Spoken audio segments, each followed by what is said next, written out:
Alrighty, so welcome to another folding session. Today we're going to do, or try to do, these three patterns. We're going to go through the motif on the square and then going to sort of apply that same motif to 2x2.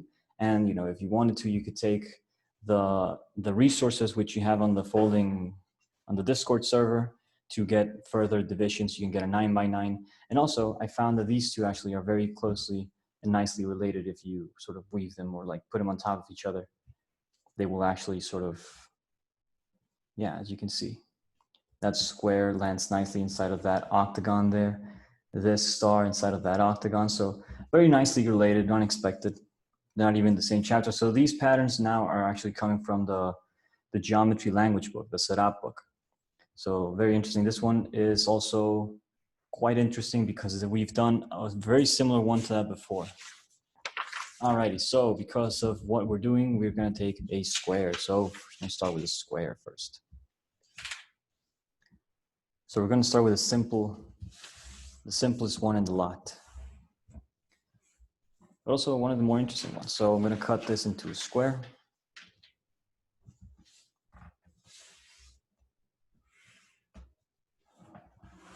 Sort of the idea that's been also going around my mind, at least with these these patterns and trying to cut them, also to have more of them, is the idea of patterns within patterns. Sort of, if I make more patterns, then I can play around with them more. And when you get to see through them, then you can appreciate that negative space, which could suggest further development. Now, the book itself is pretty interesting, but I'm still trying to think about those quasi-crystalline structures. Okay, so we're going to start with the motif first. So this is going to actually be very cost expensive for me in terms of paper. It's going to take a lot of paper, but it's fine. So we're going to have center eightfold. That's what we're going to do on all of them. So what I'm doing nowadays for the eightfold is folding both diagonals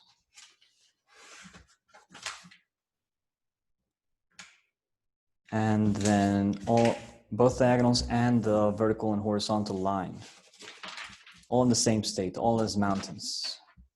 And now what I want is the valley between, so I'm going to do the double mountain technique on this one. So this has been for me the easiest way to just get these angles bisected. If you have an easier way, you prefer to do I don't know what to call it, I guess the cave, the usual bisection. Now the thing about that bisection is that you are going to have to start with mountain valley configuration. So in here, we're sort of preemptively just folding the lines we know are going to be mountains, all in mountains in one go. Now there is this thing where as we fold these patterns, we have an option. We could either fold to cut, or we could fold to fold. We could fold the pattern in order to get it to become alive with the origami lines, right? Okay, so I have this now. So this is the first double mountain trick that I do on mine.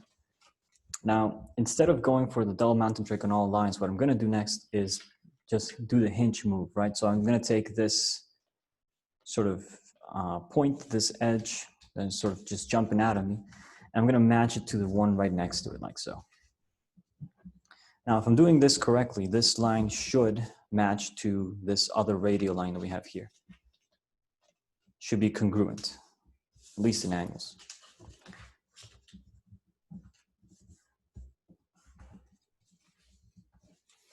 So as much as I'm trying to be, pay my due diligence to the math and the lessons and the learning and the what have yous, I am still pretty much just prone to any distraction, any and all distractions, I'd say. But I still sort of keep an open eye for these kinds of things. But I know that just gazing and gandering at things is not enough. I actually have to go in depth and do the math and do the exercises. Like the one I was showing before the session started, right? Those crestling patterns are very, very interesting. So what I did next was pretty much just collapse everything on those three mountain lines in order to get my single octagon triangle here, the eightfold.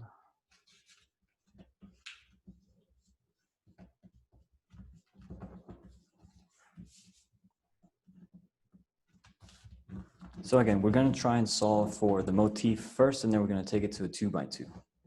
Or we'll do all the motifs first, and then we'll see which one we remember, and we'll take it a step at a time. So maybe it would be better to cut until the end. How's that? Alrighty.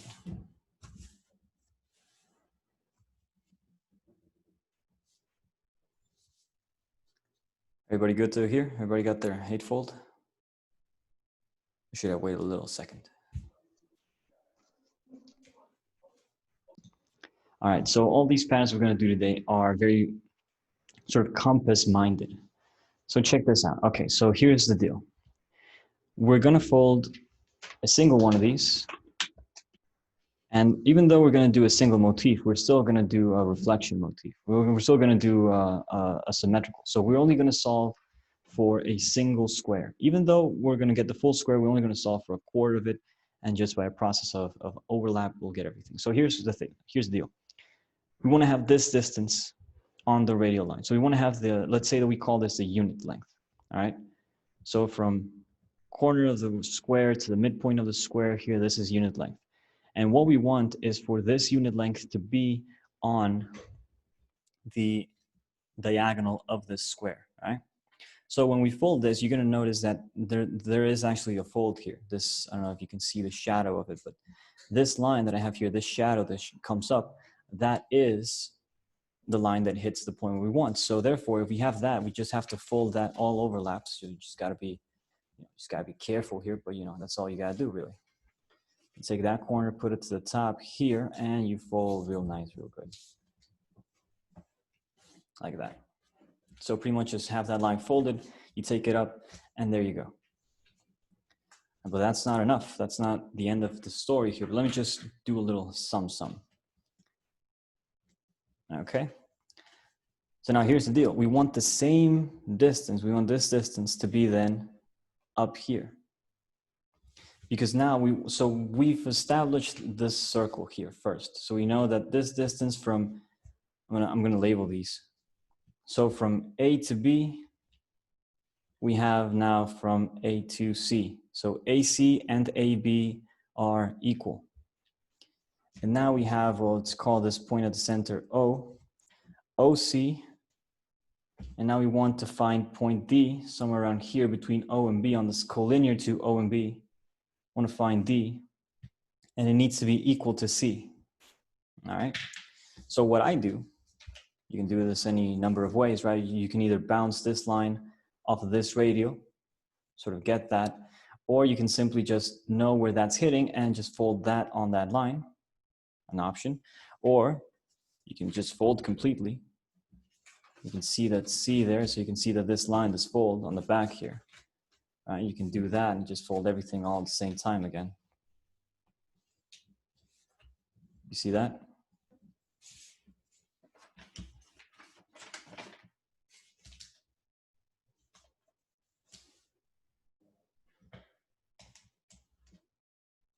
So this is another way of mirroring, but it's different from what we usually do and where we actually try to keep things out from overlap. And right now we're just going for whatever works. And also because we only have a single layer, it's not that dangerous. It's not that, it's not that bad. So we keep that. And so we pretty much just established that this point OC, we found now OD.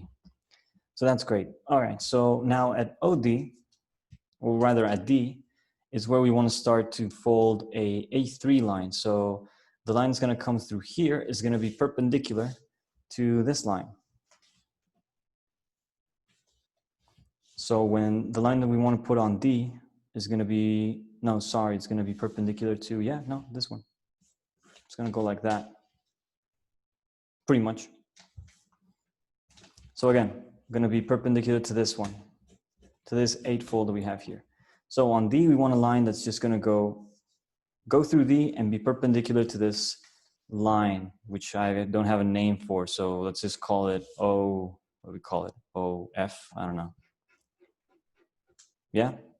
So at D, we want a perpendicular line at OF now. All right. So pretty much what I do is just find my point, find the line that I want to be perpendicular towards, and just fold on it. So here, this line is the OF line. And I'm gonna draw in the whole line so you guys can see a little bit better here.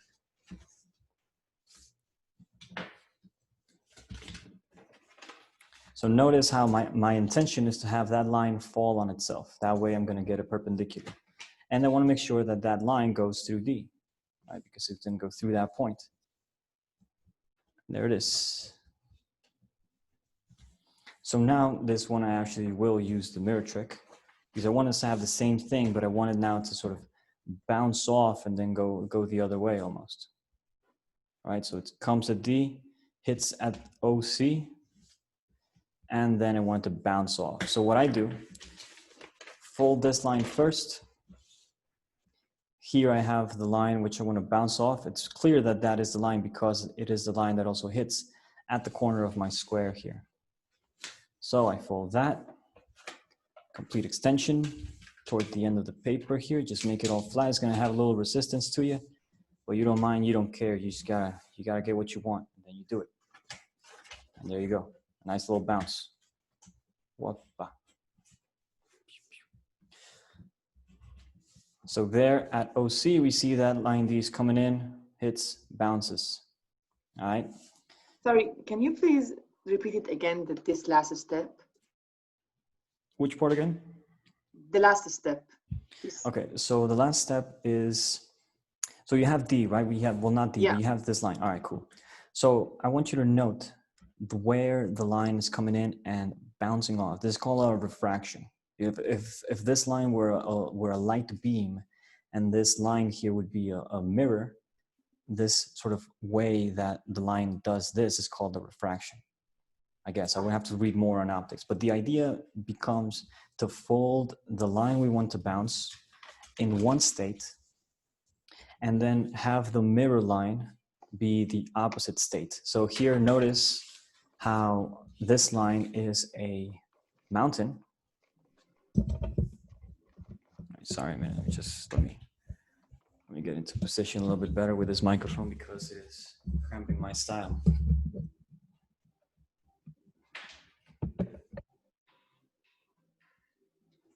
All right, where was I? Yeah. Line here, mountain. Line at this one, a valley. It doesn't matter which one is which, it just matters that they're opposite.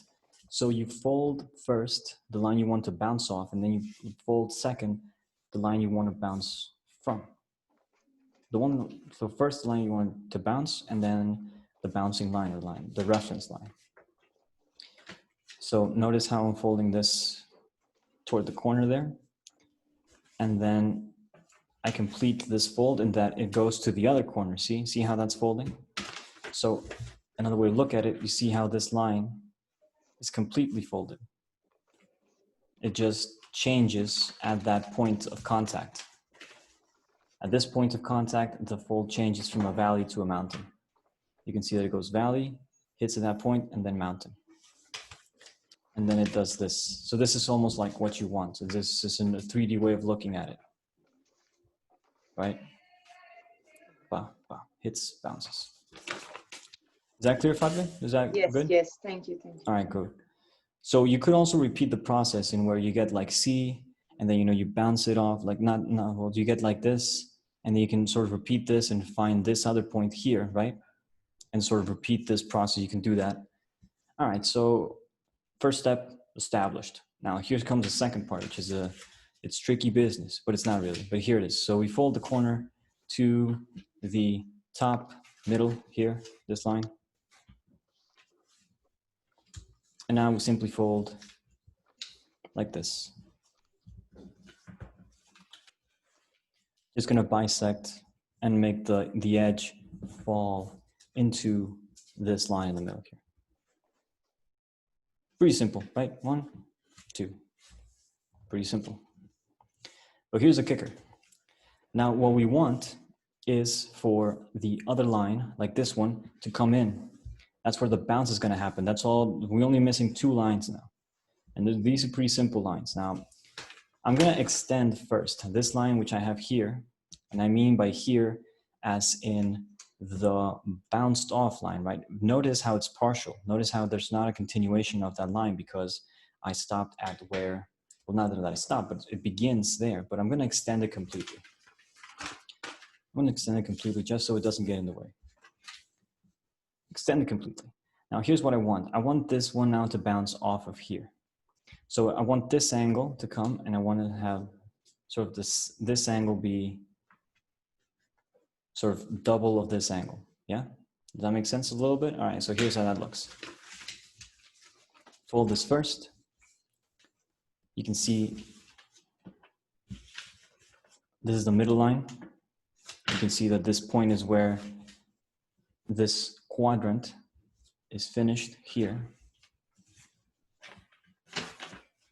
Now, this is just one way of doing it. This is my preferred method, but you know, there are many ways of doing it because essentially we're pretty much just completing this 8-3 star. And now we extend this fully. Now, usually the mirror, it can happen that the mirror will not be as accurate as other ways of doing this, but you can always rely on your radial lines or the apothem lines or whatever, the lines that go from the middle, in order for the lines to fall on themselves like this. So I make sure that these two lines fall on themselves, and that way I can guarantee perpendicularity. So again, going through that point, and now this line's coming in, because it's coming in from the other side, right? So it's coming in like this. And where it hits my line here, that's where it bounces back and then simply goes to the end.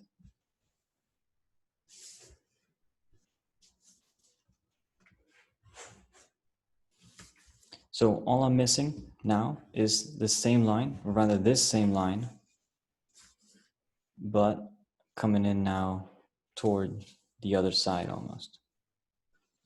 So like from here to here. I know that I have 2 points now. I have D and I have this point where this line is sort of intersecting here. Now from O to this point, or rather from O to D, should be the same as from here to here. So this should all be sort of within the circle. But now what I want is this line that goes from these 2 points. So I'm not even going to do the mirror trick. I'll just have those 2 points, and I'm going to just fold the line that goes through those 2 points. No fancy trickery or nothing. But the only trick I will apply, because it is very important, is that these 2 lines fall on themselves. I want perpendicularity. That is crucial.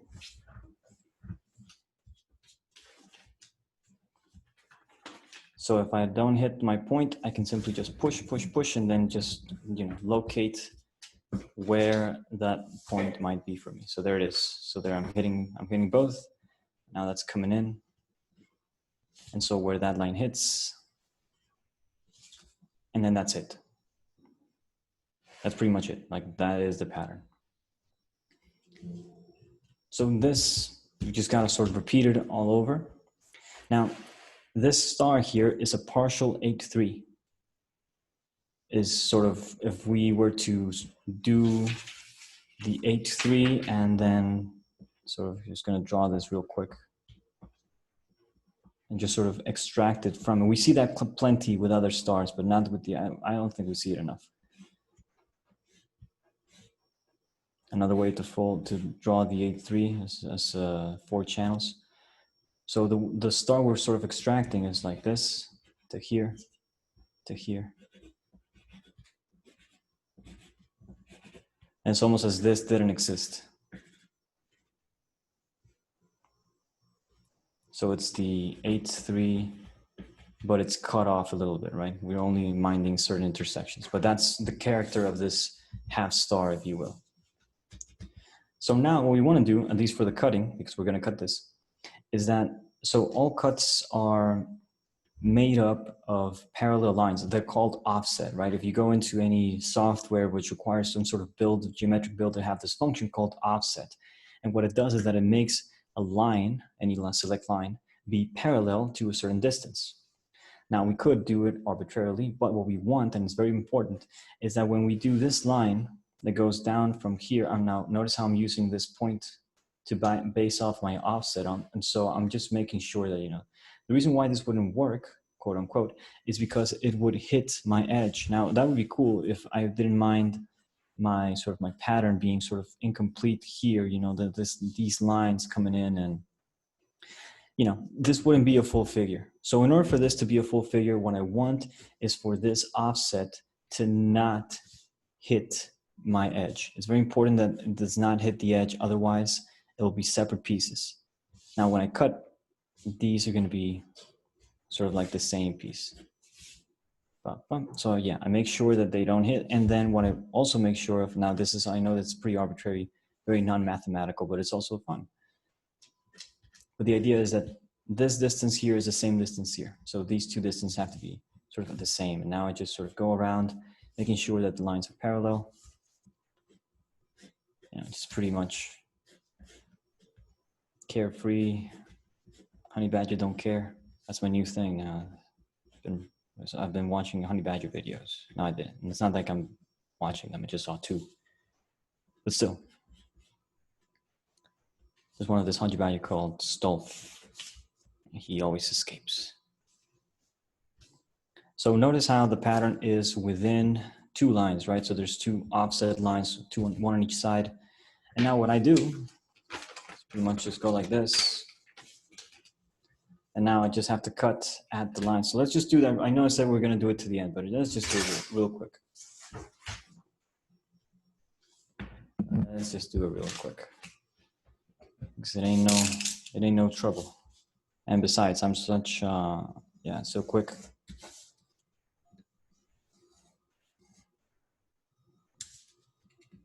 Of course, the more precise you want to get, so I recommend you get out your straight edge, you find your tools, you make it work.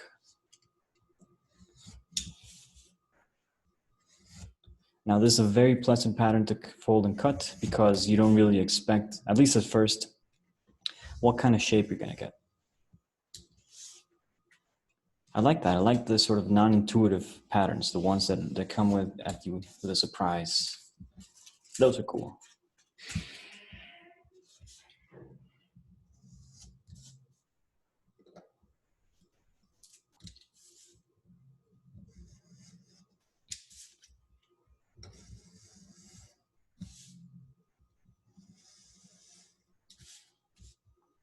Now, it would be interesting to, instead of cutting straight lines here, it would be interesting to see sort of a pattern like this, but then sort of like do wavy lines, or like play around with the way that these lines, as long as they connect the channels, everything else is pretty much just like, you know, up to you.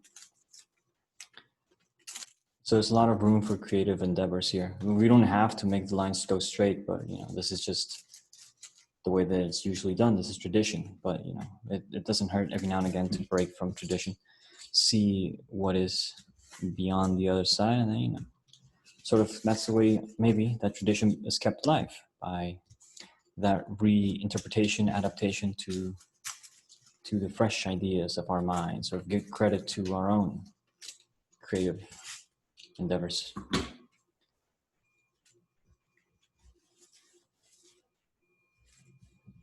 So this is the first motif. Fold it and cut it. Pretty nice. Looks cool. Looks very, I don't know.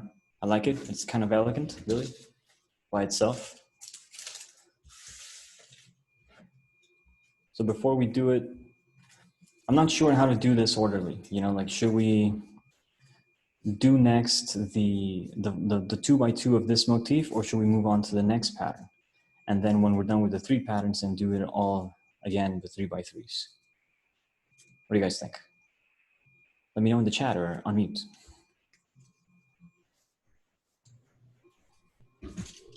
Whatever. Whatever, all right. What about you, Fadmi? Got any opinions? I'm just happy to be here. Yeah. Yes, I can draw the model. Let me show you if I can show you. Can you see this? Yeah. Yeah, I can draw it. Thank you so much. Nice. All right, so I guess, you know, I think then if that's the case, then we should do it one pattern at a time. So we're gonna do, you know, the motif and the pattern, and we're also gonna do now the 2x2.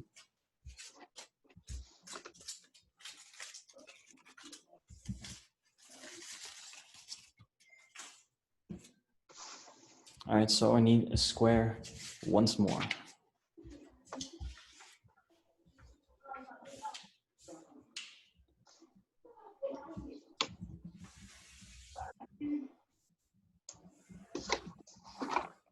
Now, the one after this one is pretty interesting. I really like that solution for it. It's pretty ingenious. This one's pretty ingenious too, because we didn't even actually sort of get to appreciate a very crucial thing. So let me pull that up again before we do it once more. Where did I put it? Can't believe it. Yeah, there it is. So, oh, sorry about that.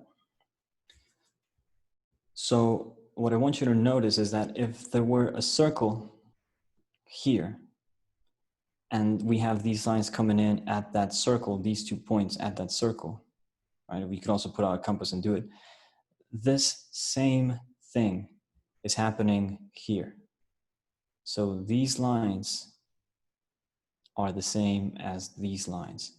So it's like we're using a circle here and the same circle is at the center. So if we were doing a compass and straight edge wise, if you have this circle at the center, you simply just take that circle and you put it on the corner and you do the same rise.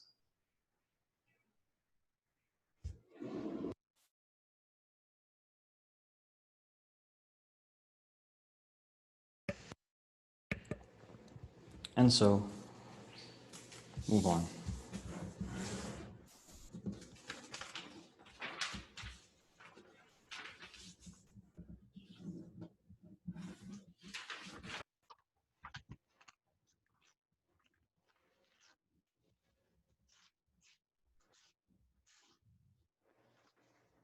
So same thing, only that now I don't want to put my eightfold center at the center of my paper, rather at the center of a quadrant of it. So that way it's like I'm making even smaller quadrants. But the diagonal lines are very useful anyway. So I'm going to establish those. And because it's simply a 2 by 2, also just sort of the same first steps. The difference being that now what I want to focus on as my center is actually on a single quadrant. So I'm going to outline that.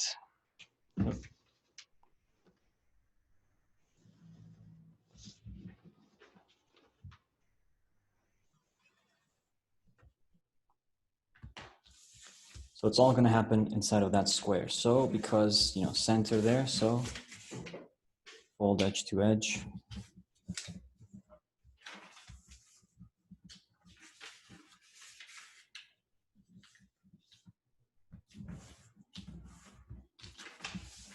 And now we can do the double mountain trick at this center. Again, same thing.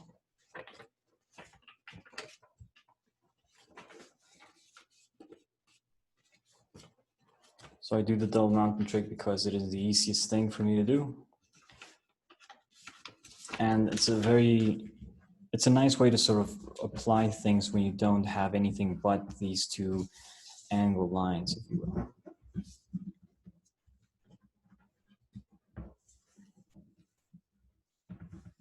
Sorry, I don't get you. Yeah, what?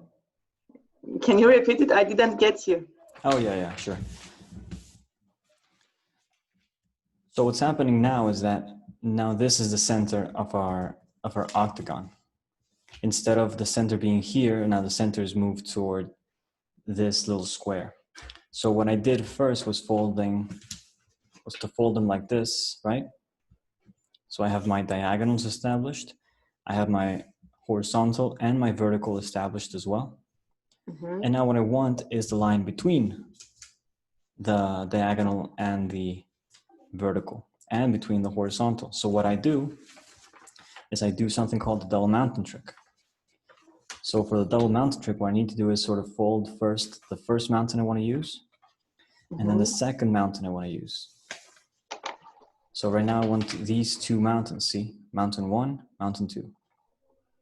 Yes. So I get them to be selected like this. So now what I do is I put my finger between them and sort of like drive them. And then at the same time, with my fingers that are holding the mountains, I'm sort of pushing them up. I'm sort of making them squeeze. So notice how there's nothing in my finger is not there, it's completely free. Nothing inside. And then what I do is I put a mountain to the other mountain. Thank you. And then same thing on the other side. And so you fold that. You can use the table now. And what you want to do now is to make sure that when you make it fall, that the edge is touching the edge as best as you can, and that it's going through the center, and that the other one is also touching the edge. So now we do something called the hinge move, like a door, right? The doors that open and close. So we have this sort of like little pocket here we could use. So we want to take this point and put it up like this. Yeah, like a hinge, you know. Now we have sort of access to it in this manner, like a fin. But it's fine as long as, so we fold that and we unfold. We fold and unfold. Very common in origami to see the fold and unfold. Then we turn over and we repeat. Fold and unfold. Same thing on the other side. Fold and unfold. Now the only mountain we don't have is the one that's in the middle here. Instead of doing the double mountain trick though, we now can sort of use what we have and make it all fall very nicely, like so.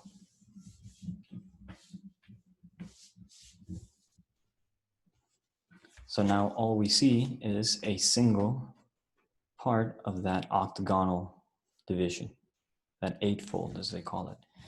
Now we can do another hinge on this. So we fold, we can do the unfold if you want to, fold and unfold, same thing. Or you can just fold it, you know, the same thing will happen on the other side, so it's fine, it'll keep balanced. So you fold, unfold, and that'll do it. So when I open it up now,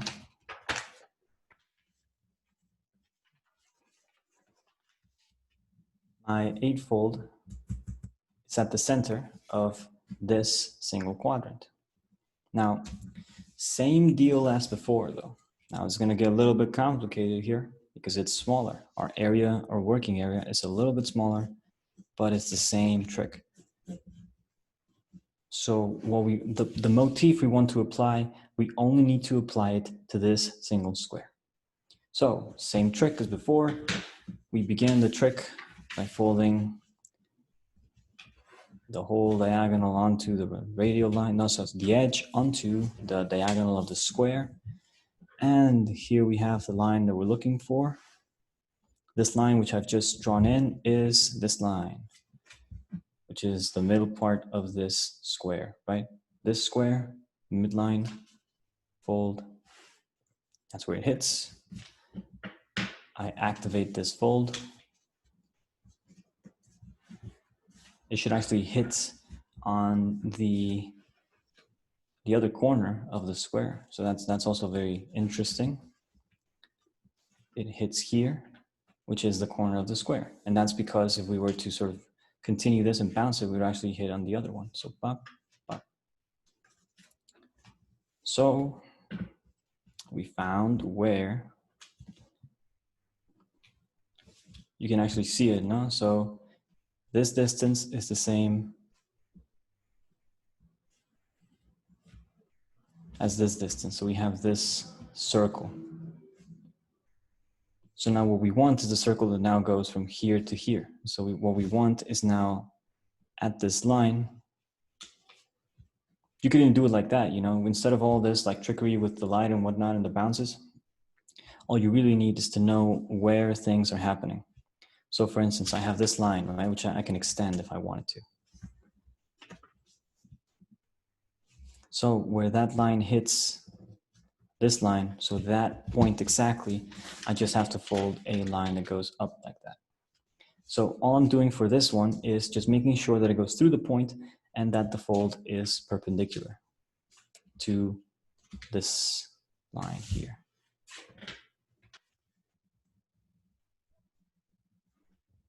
Now you're also going to notice that there's actually a landing site, or what they call a landmark, or I think they're called a landmark.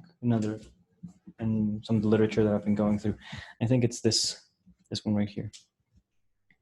Radial lines falling on each other. We also see that it's actually the 8, 3, and the corner. See that?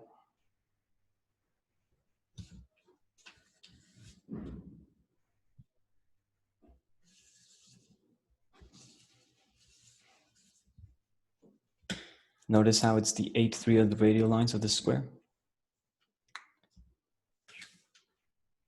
So that's interesting, right? This relationship, this back and forth that we have. All right, cool. So now we've established where this line and this line are the same. So now we have a little circle here. I know we could have started with that, but you know, it's not as fun. Especially when you know that sort of you're looking for circles. I think that's also very, very interesting. So we have this circle, and now we have that circle. Now at this point, we want that line, which is going to be sort of that, it's going to be perpendicular to this one after the diagonal line. So again, want to make sure that it's going through that point that we just found. Now for me, what is a landmark or a hallmark for that point is that there's going to be an intersection. So I'm keeping an eye out for this line and this line. So I want to make sure that it's sort of coming in at the intersection. I should see it as a point. And then I want to make sure that this line falls on itself. So those two things at the same time need to be happening.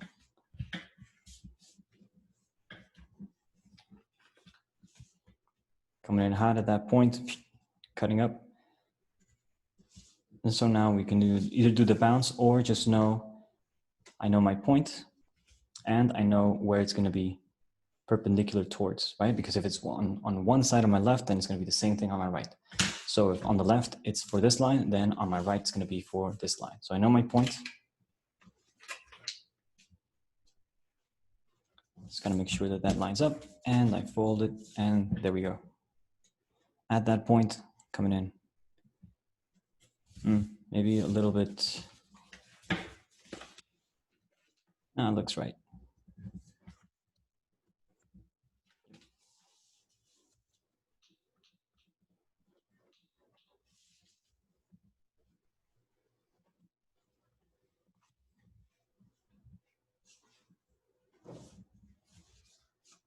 So I have more points. I have these 2 points, and now I know that the line is going to be perpendicular to this one now.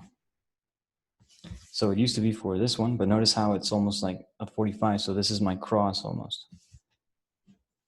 You know, so it's for this one. Now it's going to be for this one. Then these are the perpendiculars. So I want to make sure that that point perpendicular to this one.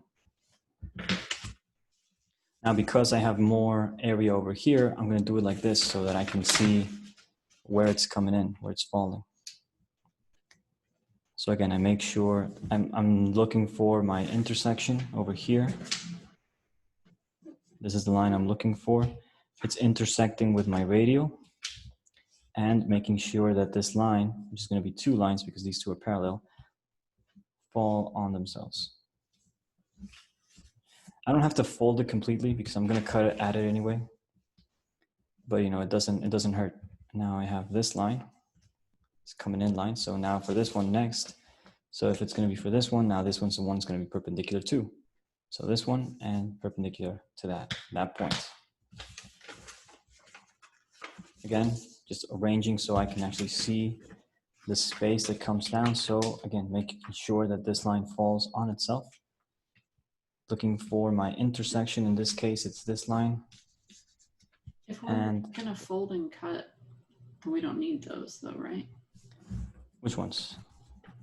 The rest of the, I mean, don't we only really need that corner?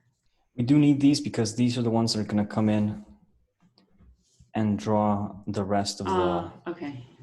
So only these 2, but we do need sort of like this extension of it, you know.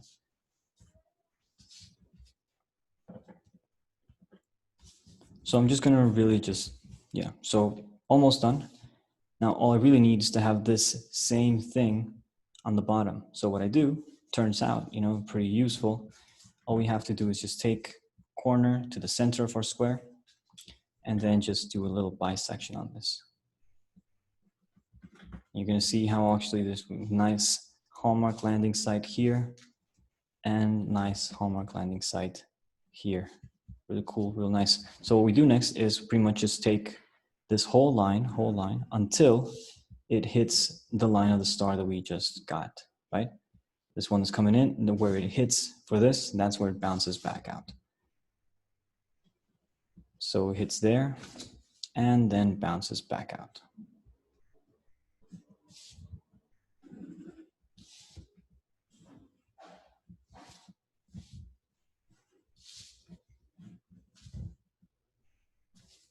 So here, that's constructed for me. I just want to reiterate again that this circle from the center towards, just to draw in these, is the same as this circle over here. Same circle. So again, I just want to make sure that my offset is not connecting toward the edge. Just making sure that that is not the case in order for this piece to be, you know, its own thing. And then I just make sure that, or try to make sure, I'm not making really sure, but just trying to get it so that the distance is the same on both sides. Now, so when I know how to bounce off is because I'm imagining a line of symmetry. And so just imagining that, just the same as this line of symmetry is where this channel is going to stop and bounce, I try to imagine those for the rest of them. Some of them do have their lines, some of them don't. Yeah, but it's up to us to sort of fill those spaces in anyway, so. Again, making sure that the cut does not reach the edge of the paper. Goes toward the end, copy on the same other side. So again, we repeated the process as before, we're just now doing it on a bigger grid. So I have my channel here, the one I'm going to extract from this piece of paper. And so what I want to do is I want to make sure that everything is underneath this single square. Easiest way to do it, of course, is to simply just fold a complete 4x4 grid. So even though the full pattern is on a 2x2, there's actually a 4x4, the way that the motif is repeated. Let's see, we're tricky like that. This is really the motif. So we started with the actual 2x2. Now we're going to do the actual 4x4, what seems to be the 2x2. So notice how I'm pretty much just folding it like one would fold a map almost. Just pleating it, and then again, no real signs to this. Now, if you find another way, which would be interesting, to collapse the whole paper onto the single square, you know, that's a good sort of exercise, you know, like folding everything so that it's still behind the single square, but maybe for the space behind to be in separate locations, almost as if you were to cut it, it would produce different, sort of a different sequence. I think that would be interesting to witness, and I think it would be possible. I don't know, I don't have any proof for it, but it's a hunch. So I'm going to take out my cutting board once more. Make a lot of noise. So I'm going to mute the microphone just so I can set this up.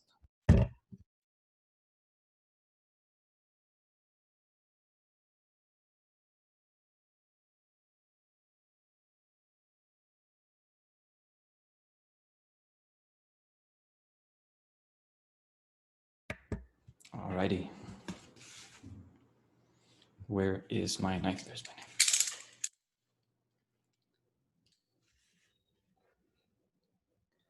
So for some reason, the camera just really does not like the cutting board light in this room. So I need to get more lamps. I need to really, oh, I think I know why. It's because my hand light source is coming in from over here.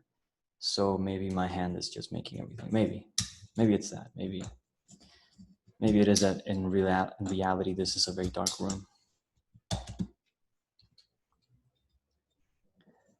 So yeah, new studio space. How's that? I wish I could say something like, for all the teachers who never believed in me, but now they all believed in me. Well, no, they didn't believe in me. They were just hoping that I would get off my ass and stop being so lazy. And to that, I still haven't done it, but I'm trying.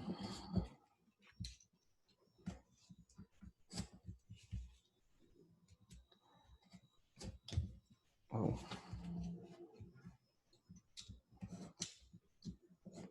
So notice how the way I cut it was just, you know, just completely go through, not really minding the bounds because I know that's gonna, so also because of all the layers, it's going to take several, at least with my knife, it's going to take several go-throughs in order to reach the end. So I know this, I anticipate this. I'm not trying to get as many in one go. I just want to make sure that the paper doesn't crumple up.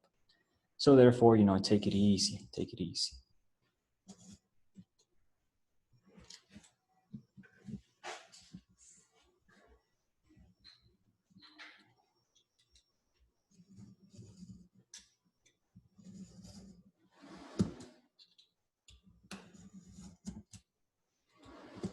Yes, he does it.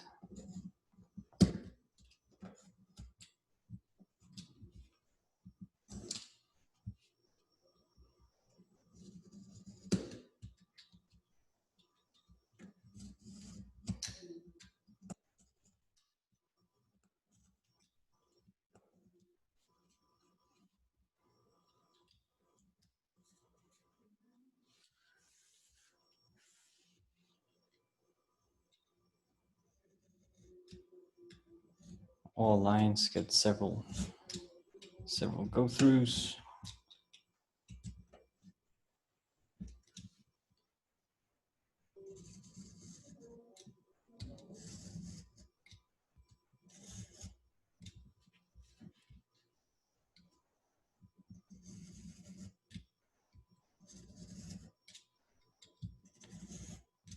I don't know why it takes so much brain power to concentrate on this.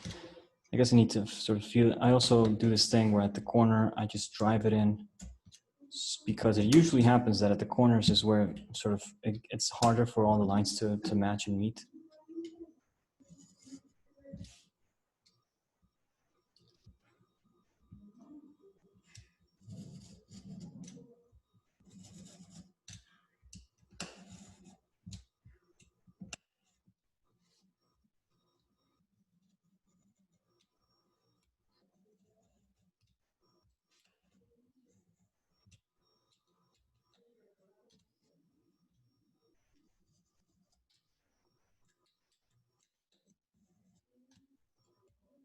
Again, one of the cool things about this pattern is that you don't really expect the shape you're going to get.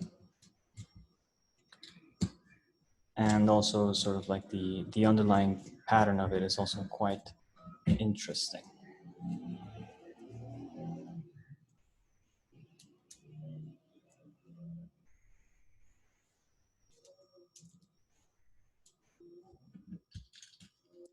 I'm going to cut it on the other side as well, because it's easier to see for me at this moment, and also because I can appreciate how far the lines that I'm using sort of go through.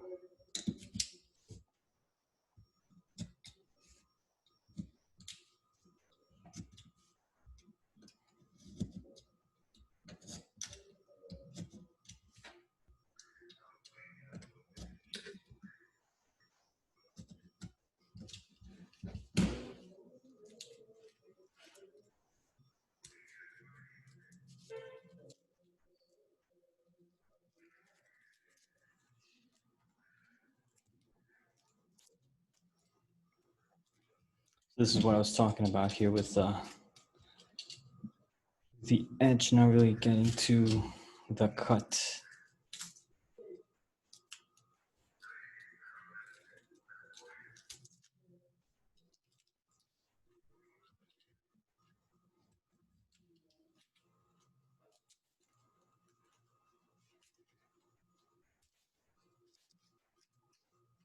So apparently this paper is thicker than the one I was using for practice, so the more you learn, the more you know. Well, there we go.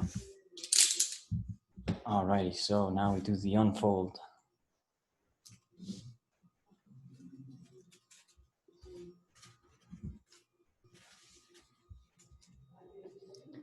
So this is the reason why we want this weave to not hit the edge of the square in order to get this full piece here, or this piece in full. So then, in order to counteract the sort of effect that these folds are producing, we just fold them back in a single way,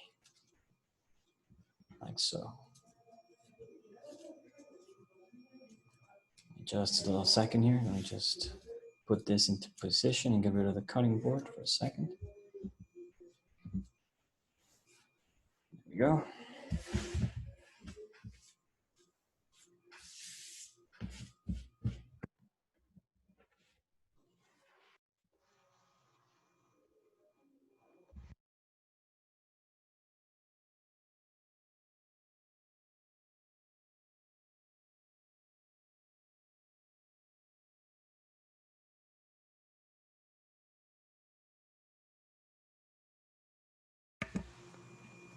Alrighty.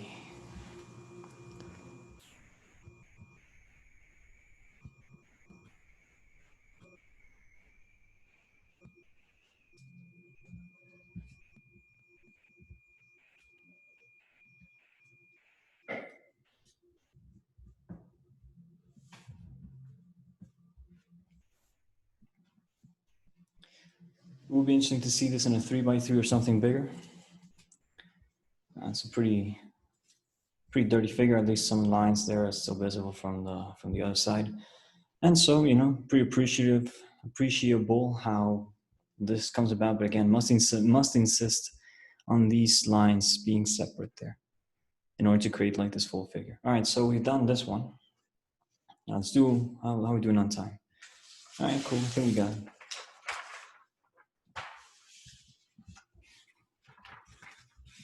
All right, so same thing with the square. Now this one's a little faster. This one should be a little faster for us.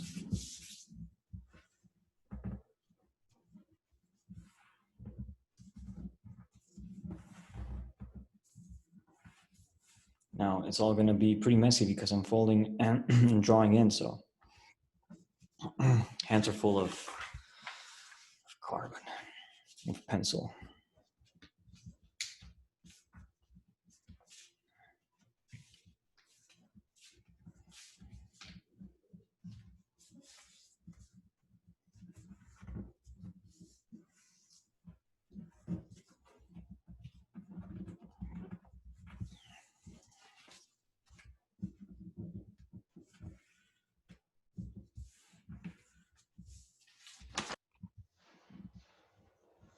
I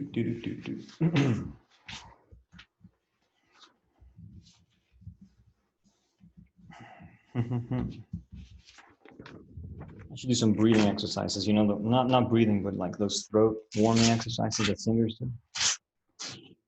Every now and again, I feel like there's something stuck in my throat. So again, first step is we're going to do the motif, and then we're going to go for the 2x2.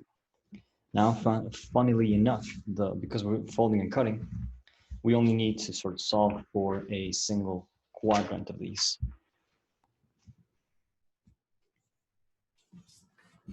So even though we call this the motif, we really are already doing what we're going to do, but only on a bigger scale. So the reason why we do it first on a bigger scale is to sort of really appreciate the what it is we're going to try and figure out on the other ones.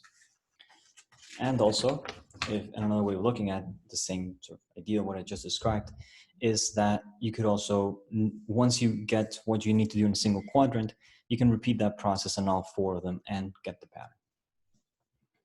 So first line of thing we got to do is we got to establish a line that's coming in at these two corners, sort of a bisection. But here's a neat trick that you can do. You can fold both these corners. So we're going to do it differently, of course, when we do it on the 4x4, but this is just a neat trick I think is worth mentioning. So what we want to bisect is this one. So we can just take the edge and we can put it on this line, which I folded in here. So that will give us the bisection we were looking for. So this is a nice little trick. Another way to do it, it might be the way we do it on the 4x4, is that you fold this and then you can match that fold onto the middle line here. Sorry, that was out of frame. To the middle line here. That's another way to do it. But for this one, we're simply just taking that and putting it onto the adjacent line that goes toward the middle of the paper.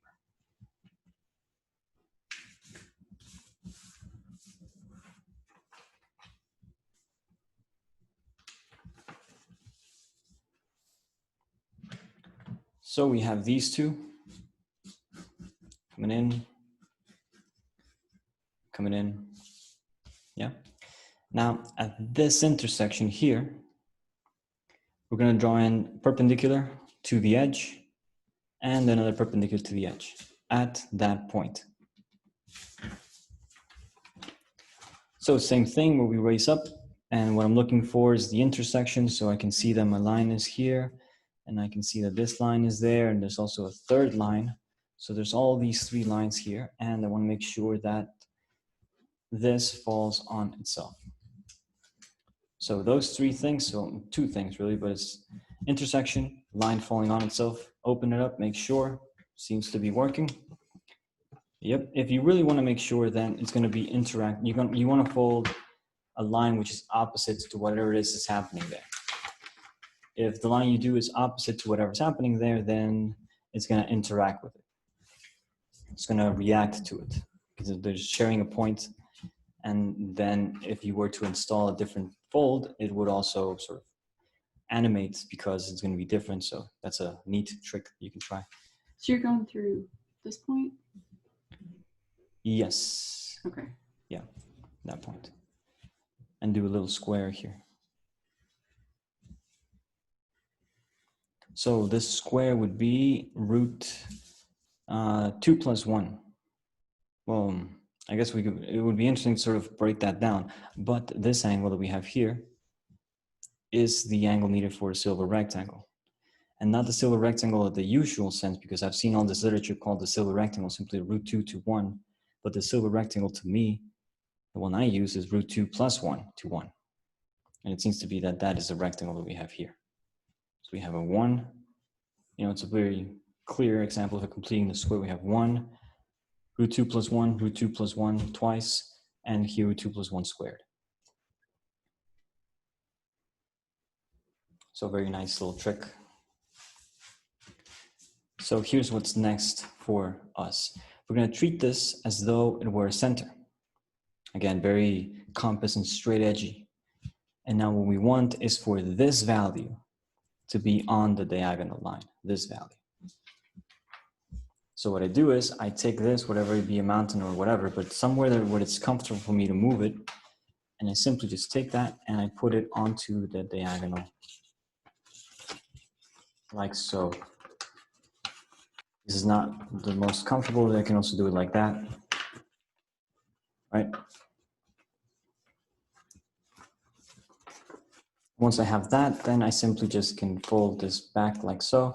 But, and here's a big but, if we were to try and do this as an eightfold, we already have where this fold that we want is going to hit. Does that make sense? So we could do a double mountain on this point, or because we really just care about this line. We don't care about everything else. We just care about this line. So we can do it on both sides just to be really sure, you know, just to be really, really sure. So again, very compass and straight edgy construction. If you do both, it'll look a little something like this. But at least then you have these two clear points, which we can base our line out of. So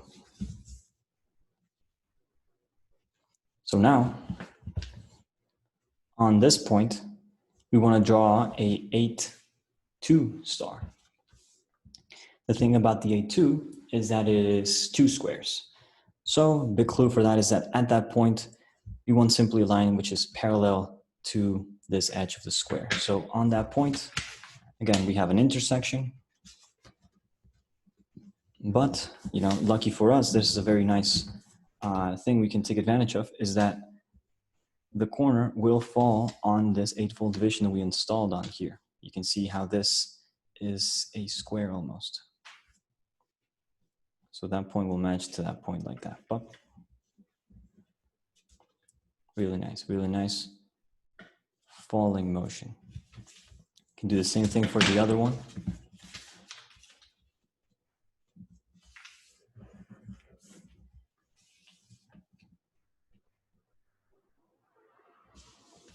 And with that, finally, all we need to do now is to take the corner and we put that onto the center, or not the center rather, but this, again, this intersection point.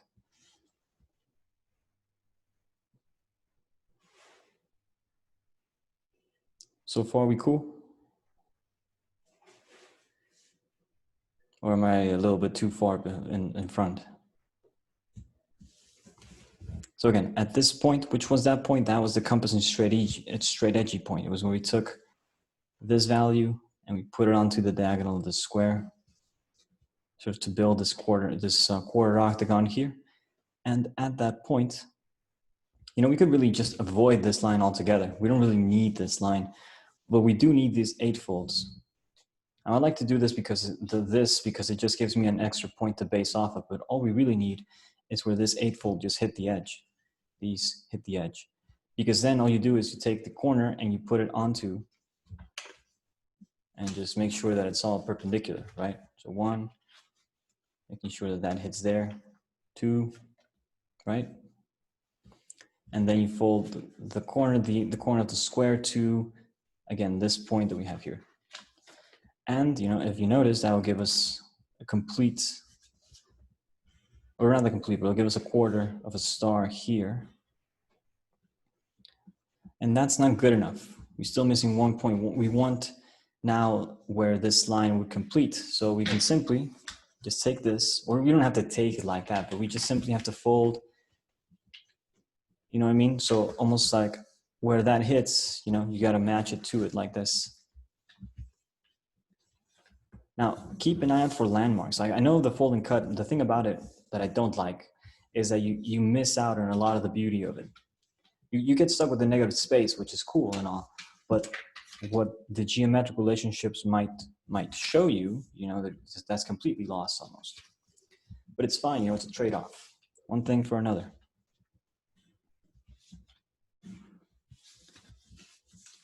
So now we can complete this line, and we simply go, we take now the ride of the first line that we got, and we go toward the end. And that's it.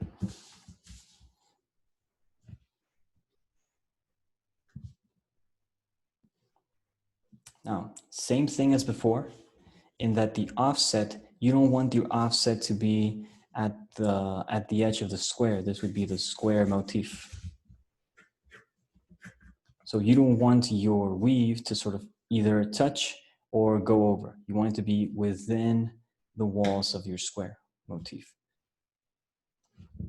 So the motif is pretty nice. It's very small, you know, it's effective. So I'm gonna try and do that. So again, just making sure that it's not on the edge or over it, but rather a little bit beneath, so I can sort of see the distance that I have here and sort of imagine this imaginary line here, sort of a line of symmetry, if you will. And when it hits that line of symmetry, I then bounce off. And this one I go completely out.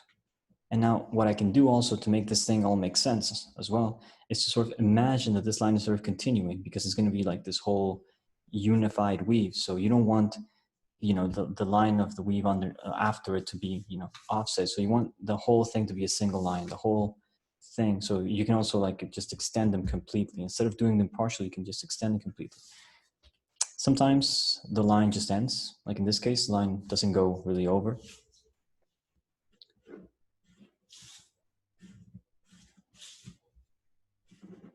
And, you know, that's fine.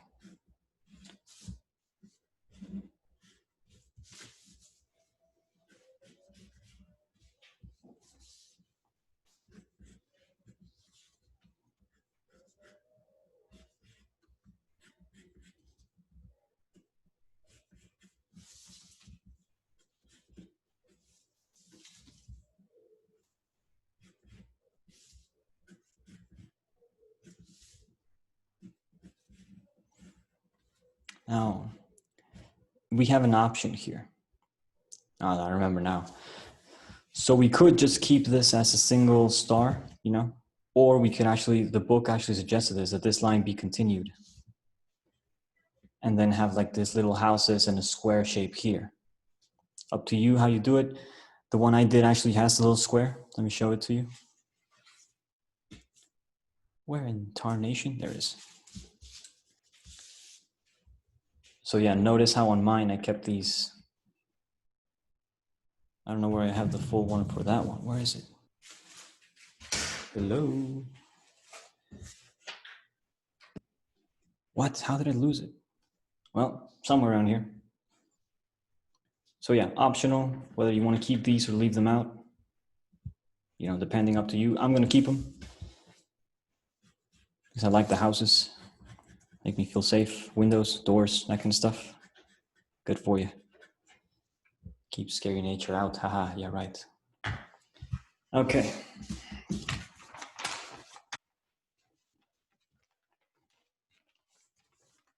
Every now and again, I get this irrational fear that I'm going to look at the recording icon. It's going to say recording paused. But it doesn't. Not today.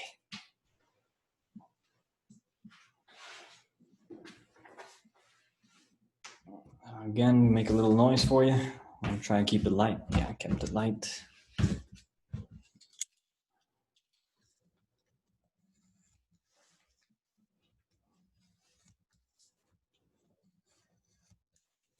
So because there's not that many layers, it's easier, right?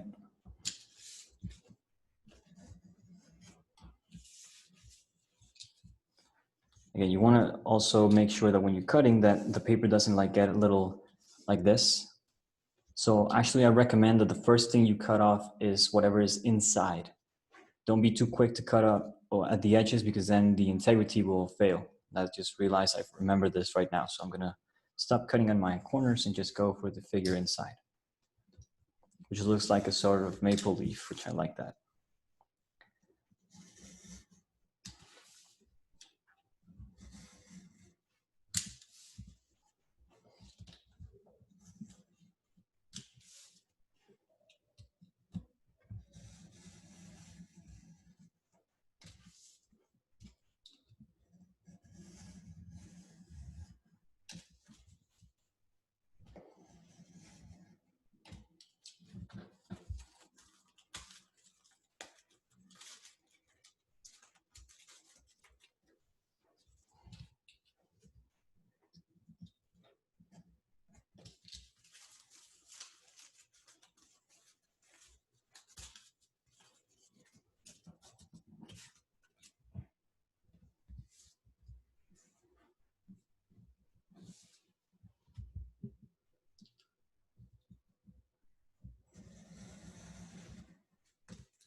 Now, admittedly, a lot of the pleasure that comes out of this process is the meditative aspect of it, the sort of the slow, you know, you got to breathe, take it easy. But I'm not like that.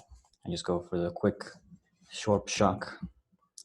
Especially right now, where it's just a matter of sort of the show and tell kind of portion of the pattern, just like, hey, this is how you do it. I know that it's sort of difficult to expect people to just sort of do it again on their own. But the idea is that when you do it on your own, you know, you take it at your own pace, you take it easy, you put in the music you like, you know, you just chill and just, you know, try and extract whatever this pattern can show you. That's the purpose of patterns, to sort of, I don't know, put order to our imagination a little bit.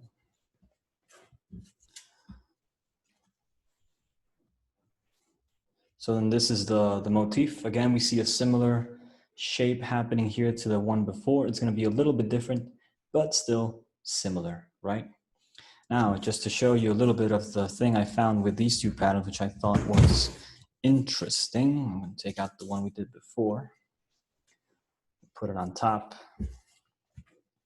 So you're gonna notice how they have this very nice same sort of point of contact in these happening here. So it's almost as if it was a similar pattern or similar structure to it, just different lines of connections, and the way they also bounce at different points. Quite interesting, I think.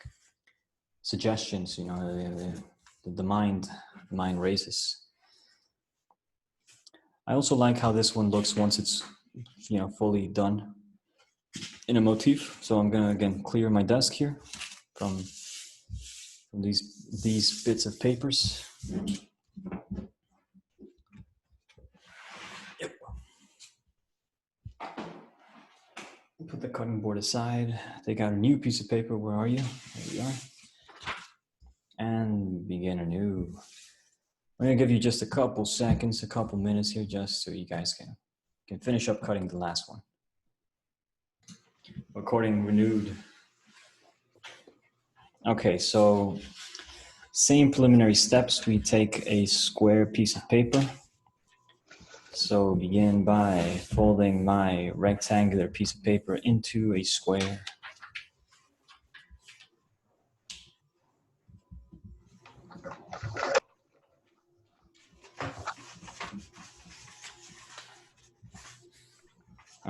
I've seen several of the designs that we've covered before on these books, and some of them are interesting, and some of them I feel are better the way we do them.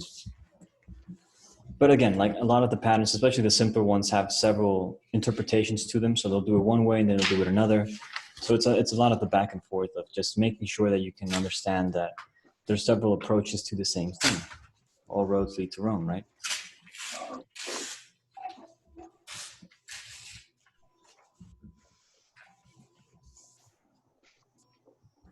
So we start with both our diagonals. I find this helpful as a matter of coordination and just general guidance. But I don't think we need more than one of these, but I like to put both of them in.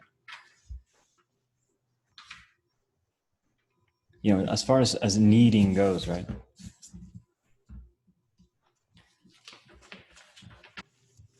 So same deal in that we need a eightfold at a single quadrant of it.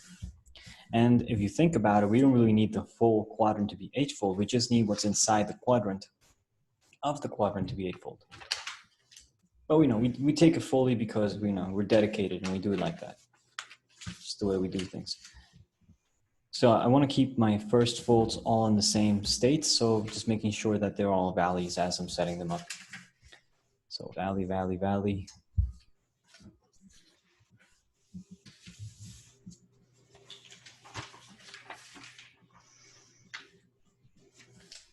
So I'm going to highlight with a pencil here my main character. It's this guy.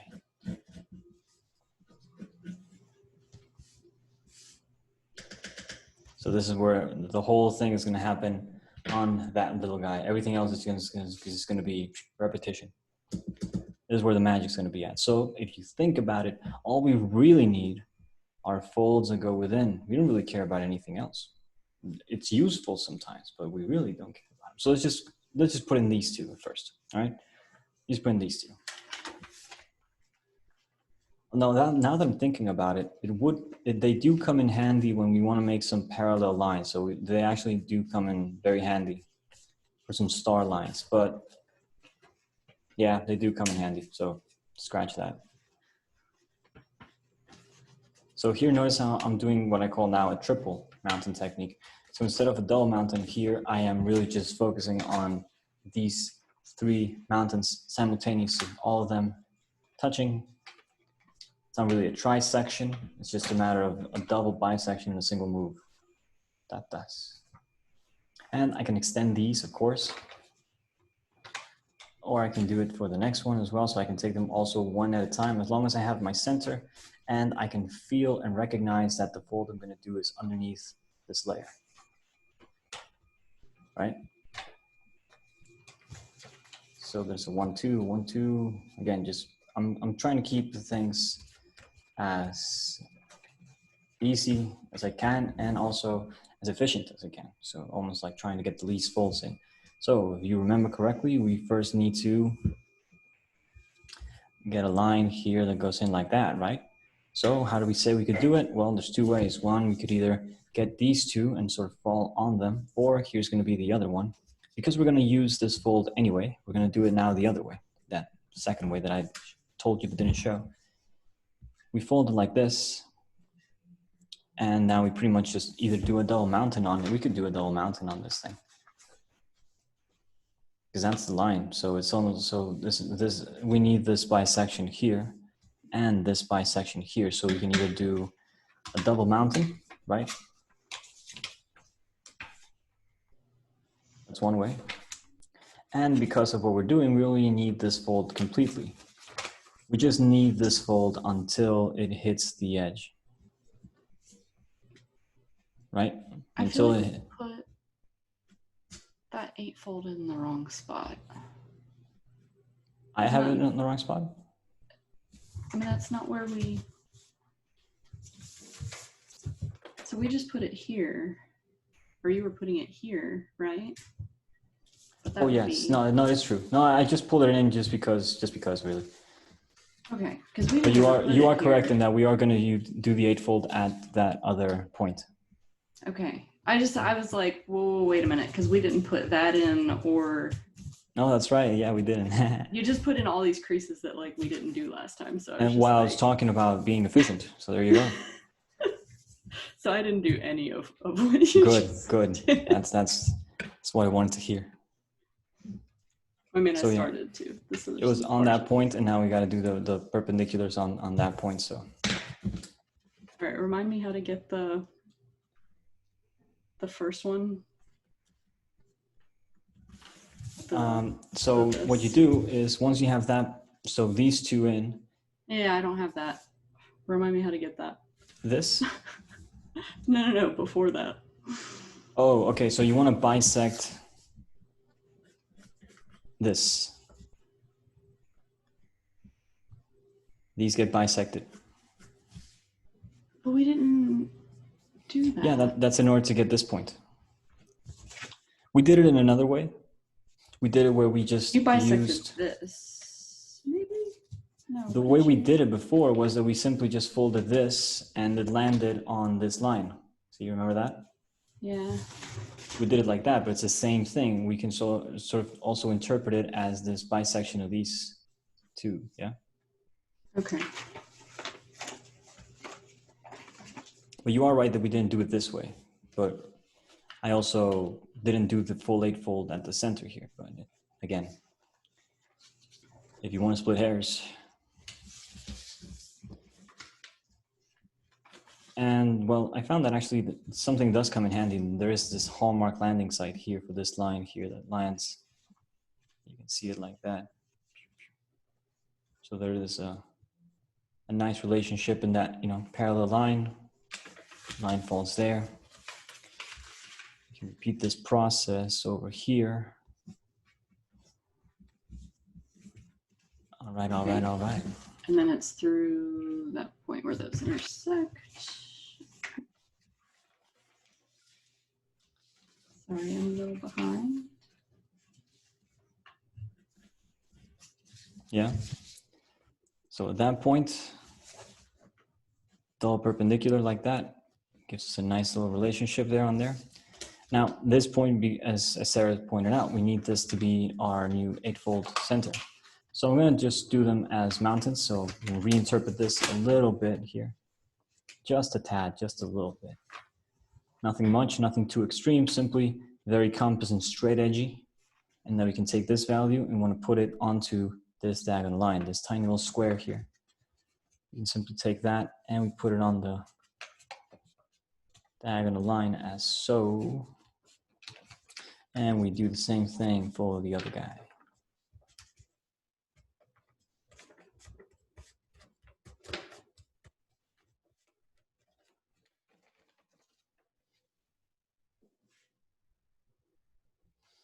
And now we have these lines coming in. Now, we don't really need what I'm going to do next. All we really need now is just to simply take the corner and put it onto this eightfold division. Just take the corner, put it onto the eightfold division. So take the corner and you put it onto the division that's hitting the edge.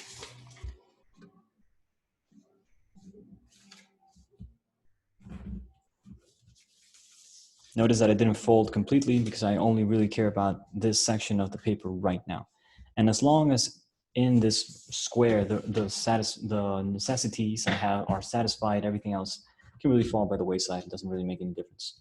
So this line falls on itself. We got a nice little hallmark here. All good. All right, cool.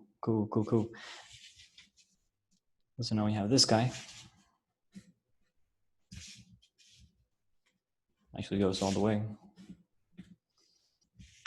Now I'm going to take the corner of the square and put it at this big circle that I drew in here. Corner to that, almost as if this little square guy here is getting its own personal diagonal. Once we have that, we can leave that folded in and then use that. Now I have this big diagonal here that's going to fall on itself. So all the better, all to my advantage. Again, I don't have to fold all the way, just care about this little itty bitty.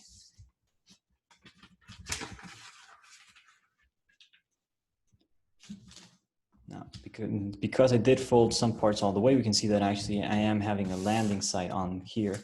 Excuse my constant moving around, but I get disoriented, this new setup. Yeah, excuses. All right, cool. So that does it for this pattern, and then now I have it completely.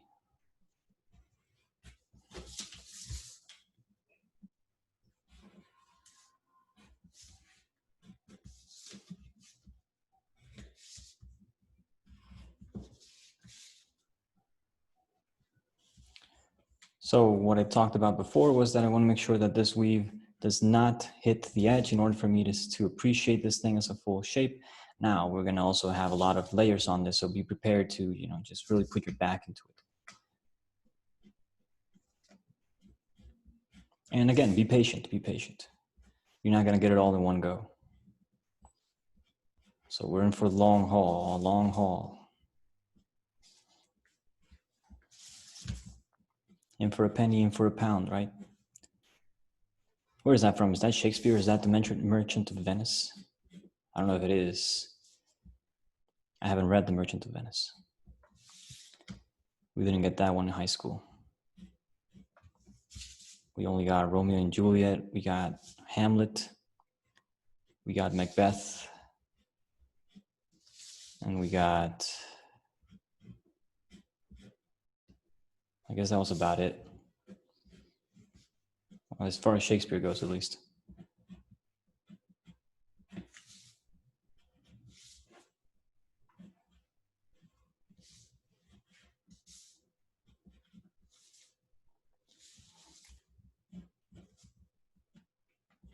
We did get some Mario Benedetti, some Latin American also writers, really good. We didn't get 100 Years of Solitude. Had to read that on my own. Didn't finish it, but as far as book quality goes, that is one of the highest quality books I've ever looked at or read. It's just the way the story is told is just unparalleled. It's just some genius.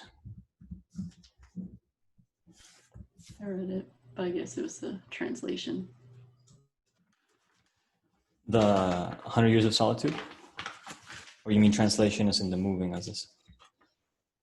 No, like the English translation. It's probably good too. Yeah. It was good. I enjoyed it. I read the whole thing. Nice. Like me. I got lost. Like, not that I got lost, it's just I sort of stopped reading it for a while and then I came back to it. I was like, what was happening? I can't remember. I guess that's sort of like the point of it. Nah, that ain't the point. But it is sort of purposely, I don't know, convoluted. Is that the word? I don't know. It's a good book. It's a good book.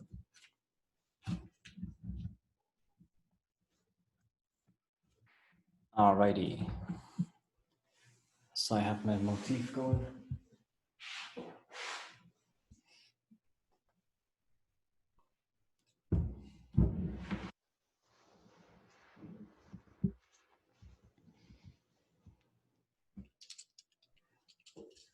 So I'm going to cut at it.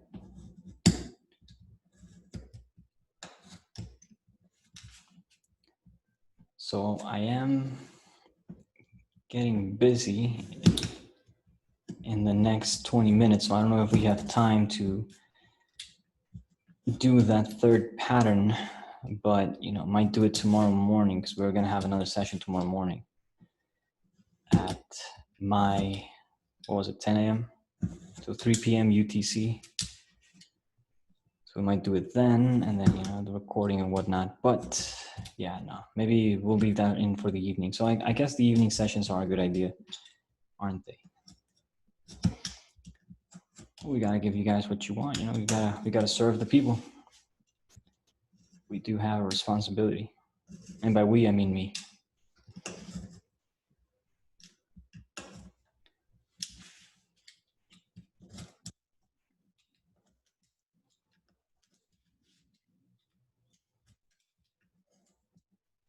So my knife is becoming dull, so there is that happening at the moment. So I'm gonna mute and cut this.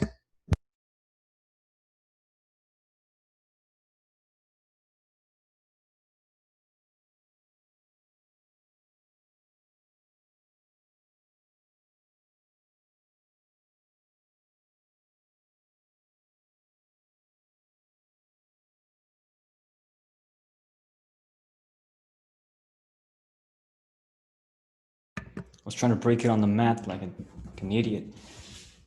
This thing comes with a tool to cut at it. I didn't have to damage the mat. Fool. Well, this is the last blade I got, so. I don't know where I read somewhere that, oh, thank God. Again, I looked up at the recording expecting it to be paused. I don't know where I read this, but that paper is the most abrasive material and that it'll just ruin your knives, and very few cuts the sharpness of your knife will greatly diminish as you cut through paper. I don't know if several layers applies to this as well, but I think it does. And it's very interesting to see then how the blades for industrial paper cutting work, because I think they become sharpened every time they use them. So there is actually a blade sharpener underneath the guillotine they use. So it actually gets sharpened as it gets used. I don't know if that, you can't just I guess the blade would run out eventually. So it's not forever, but at least your blade is eternally sharp. Not eternally sharp, but it'll stay sharp, right? But that's in my mind how I would justify then. Not justify, but that's how I would explain it. There's this sharpening tool. Again, I miss my own advice to cut the centerpiece first. But this is how we learn. You want to hold these into position and then you do a single cut. Hold position, cut, cut. Notice how my fingers are also very tight. This is where rock climbing comes in very handy. Just the finger strength. Finger strength is good. So if you got a rock climbing gym near you, well, no, not right now because of COVID, but if you eventually decide to get your finger strength going, I recommend rock climbing. It's great for finger strength. Or just rock climbing exercise. You don't have to go to the gym. What you do is you get one of those bars that you do pull-ups in. Instead of doing pull-ups, you just hang by your fingers. So first you hang by your 4 fingers without the thumb. Or well, you start with the thumb, you just hang there for a couple of minutes. You don't want to just hang, you want to be sort of pulled by your muscle. You don't want to go completely up, but you do want to not be just like this lump. You want your muscles to be keeping you up, not your skeleton, right? And so once you're hanging there, then you change around with the fingers and you count how much time you can spend on it. So the more you do it, the more time you're going to spend on it. So don't try and get exhausted the first time you do it. Don't try and go for maximum time.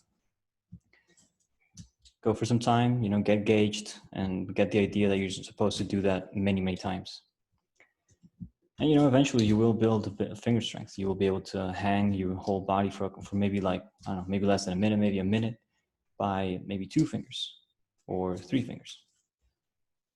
But usually the rock climbers will just go and hang by 2 fingers, the whole body for a couple seconds, which isn't crazy because they'll also do it while jumping, or rather they'll jump and land on 2 fingers. I never got to that point, but finger strength is where rock climbing excellence is at.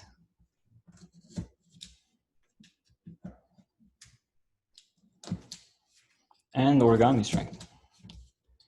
Or rather, there is sort of this back and forth of the dexterity. So it's not a must, of course, but it's a can't hurt kind of tool set or ability. Strong fingers.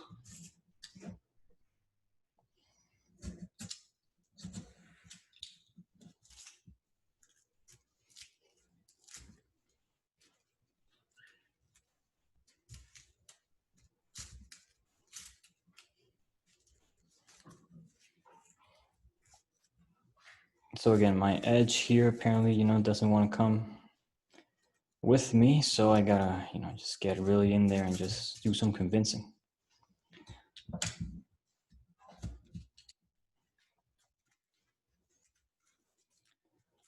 Now be free, be free. I just got the first one finished and it's so gross. Nice. Jagged edges. Is it the one I'm doing too? Or is it the first it's the 2 by last 2? one. Oh, okay. But it is this one, right? But just... No, the first pattern. Oh, I see, the first pattern. Yeah, I haven't cut either. Oh, you saying... I wasn't cutting the motif just so I have it as a reference. Nice, good idea. Smart.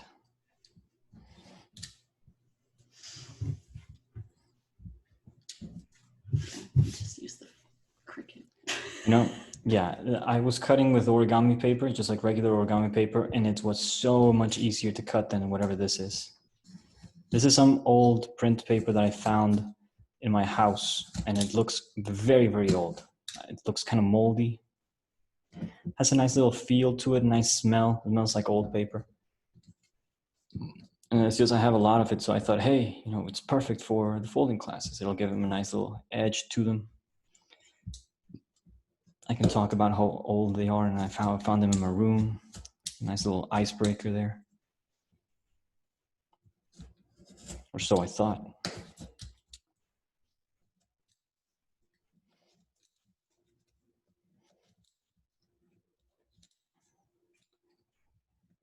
Dagnabbit.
Now I'm gonna open it up and just make sure that what I needed to be separate is separate, because I feel, yep.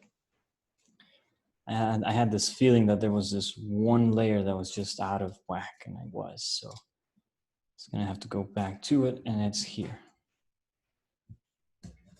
It's that part what I said that I needed to be separate from the edge.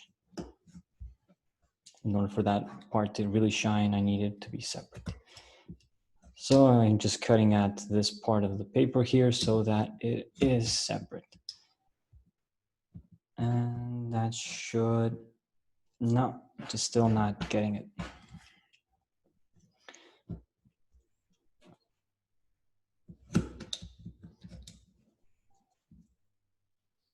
Yeah, okay, cool. That did it. Let's see now.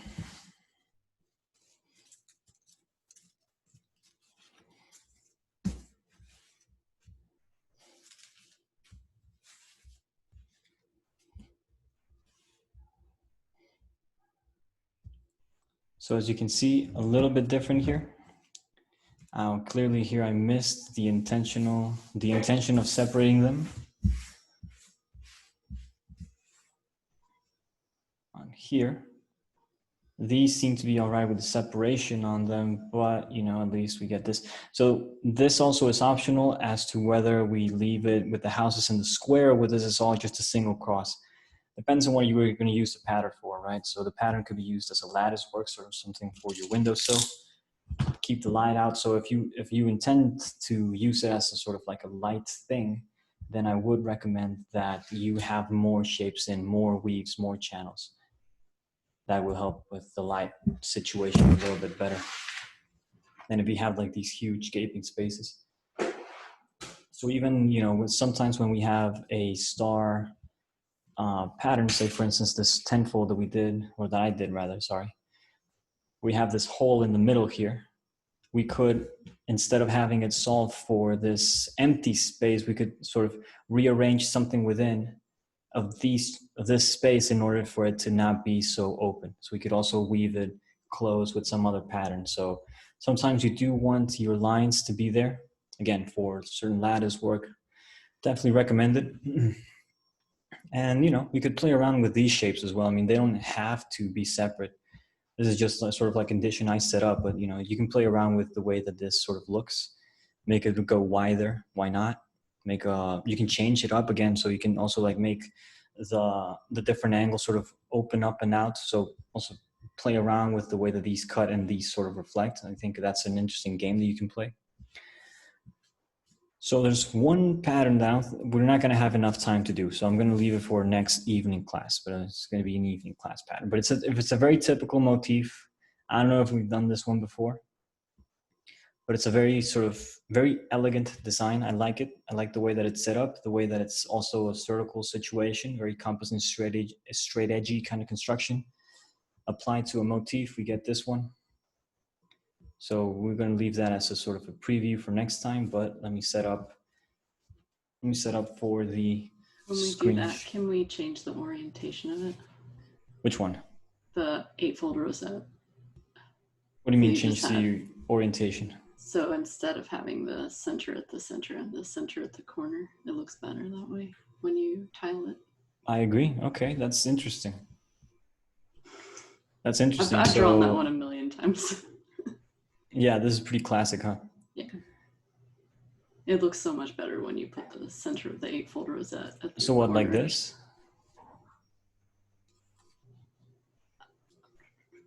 Kind of thing? So like the corner? Yeah, exactly like that. Yeah, so what's cool about the folding also is like you get to sort of play around with these sorts of shapes. A lot of fun. Even when it's cut, you can still sort of try and play with the folds. And some things are just going to very naturally. So for instance, I didn't have this fold here, but now it's just, I do now. That one I really like doing as a 9x9 with the eightfold rosettes like at the corners. Nice. Yeah, I also prefer the odd numbered grids most of the time. We're doing it in a 2x2 just because of simplicity's sake and also because of how many layers it has. Also, a cool thing about folding like this is that, you know, you get to have this like bulging pattern that you can sort of put together. So again, we're gonna leave this for next class. That's a very interesting suggestion from Sarah there. We're gonna take it.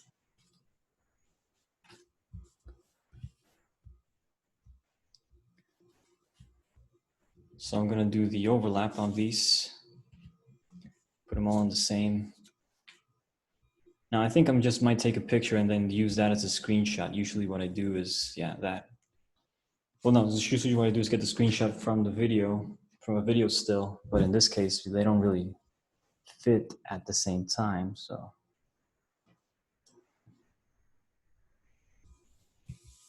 I just put in this one. Oh, wow, look at that. That's the next class preview. Awesome, that's so cool.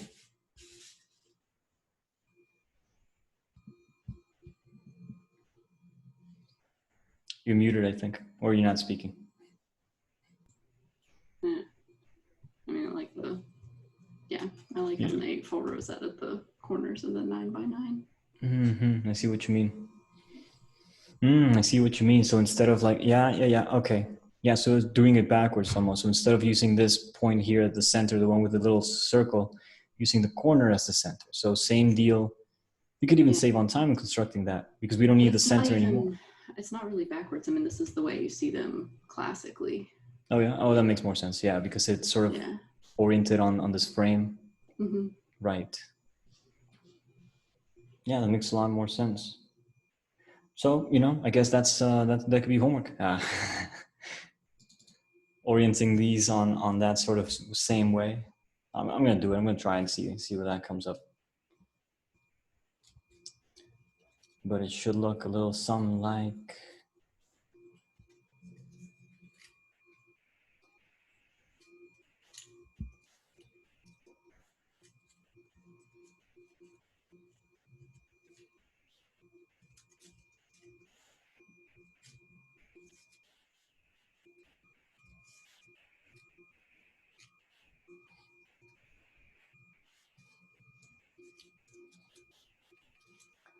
So the justification for us reading Shakespeare in college and high school is because Shakespeare just had like this insight into the human spirit and the mind.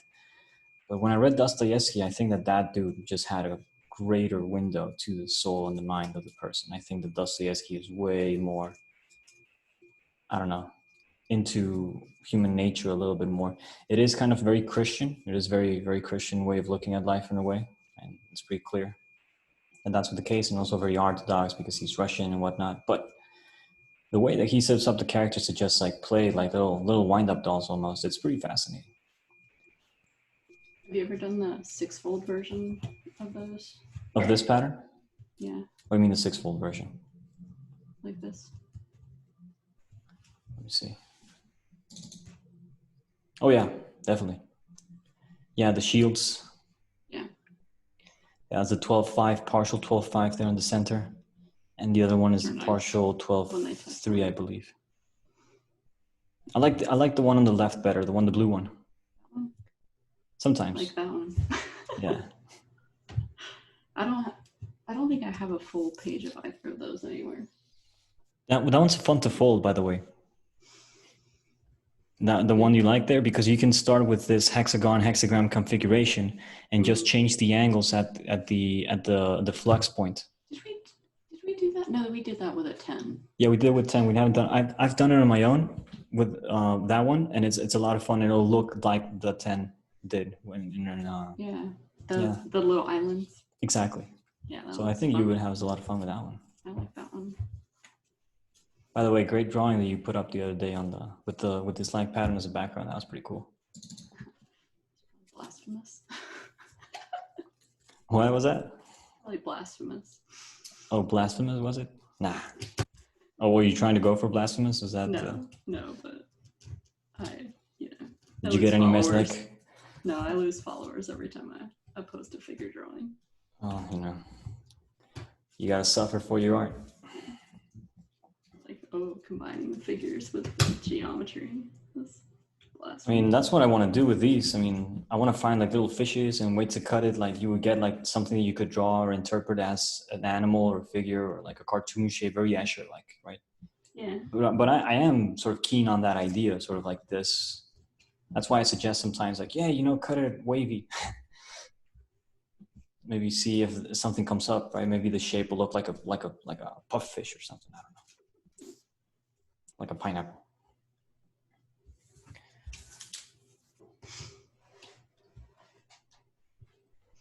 So I don't know how to arrange this for the screenshots. So I'm just side by side. Side by side? That's yeah. good. I think because they're both white, it doesn't read as well when you overlap them. Right. Oh, unless you overlapped half.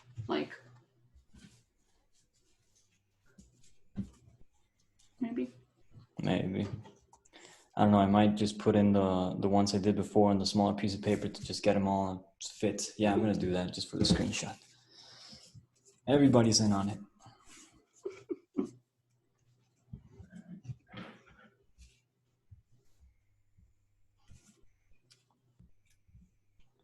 So I want to thank you guys for showing up, for being around. Hope you enjoyed it. Hope you had a good time. We'll leave you wanting for next class, next time. We're going to do some more of this cool motif stuff. And, hopefully we got another session tomorrow and we got a math session on Saturday. So maybe after Saturday, we'll involve some of the things we learn onto the next session on this thing. And regarding the polls, I feel that, something's got to give, or like I got to sort of figure that out somewhat, a little bit better. And, I guess time will tell. But I think that as the way it's set up, go answer it, and I want to gauge the times for everybody else. I think Friday session will be in the morning, most likely, or I'll do two of them, 2 quick hour ones maybe. We'll see how that comes up, to see how my schedule goes. We're almost done with the 7-fold that I've been talking about. Almost done, almost finished. And so that's exciting, that's fun. And what else? Well, I think that's about it. So I'm going to just stop the recording and thank the people that are watching it. Thank you, and cool. And, have a good one. Enjoy it. Let me know what you think. And yeah, I'll catch you in the next one. Take care now.